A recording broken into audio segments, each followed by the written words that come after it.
The 2027 political battle has begun in earnest. It all ignited when the former deputy president, Gachagua, was impeached. Predictably, the Kikuyu were upset and turned against President Ruto and his lieutenants. The Embu and Meru communities, who are led by the Kikuyu, followed suit.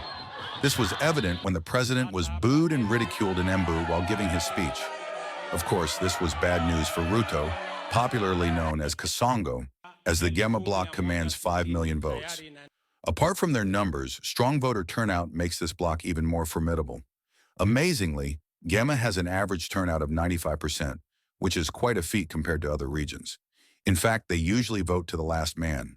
Since the Kikuyu don't have a candidate for 2027, they have picked another politician to depose Ruto. This is none else than Kalonzo Musyoka from the Kamba community.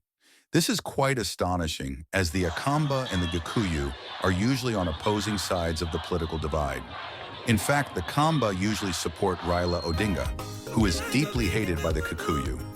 What is more, the Kikuyu have now invited the Kamba into the Gema bloc. Clearly, desperate times call for desperate measures. Since Ruto wants to be re-elected in 2027, he has no choice but to counter the Kikuyu voting machine. To this end, he has urgently called on other communities to support him. As a matter of fact, he's heavily relying on the Luya, Luo, Kisi, and Muslim communities.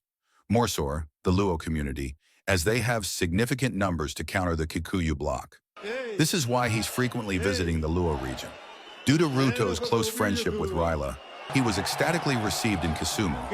In fact, a massive crowd turned out to welcome him. Ruto greeted them in Luo and reminded them of his friendship with Raila, their kingpin.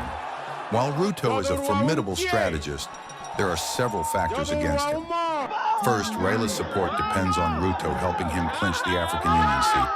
Fortunately for him, it seems Raila is almost assured of winning following the withdrawal of his most formidable opponent. We can only guess what made him withdraw. Maybe someone was inspired by Pablo Escobar's saying, "Plata o plomo." Secondly, and most importantly, Luos are notorious for not voting. In fact, their turnout has been as low as 55% for Raila. Now with Raila not running, what will their turnout be? However, Ruto has several things in his favor. In Africa, incumbent presidents never lose due to easy access to government machinery and resources. Also, he has access to a secret weapon, Jose Camargo.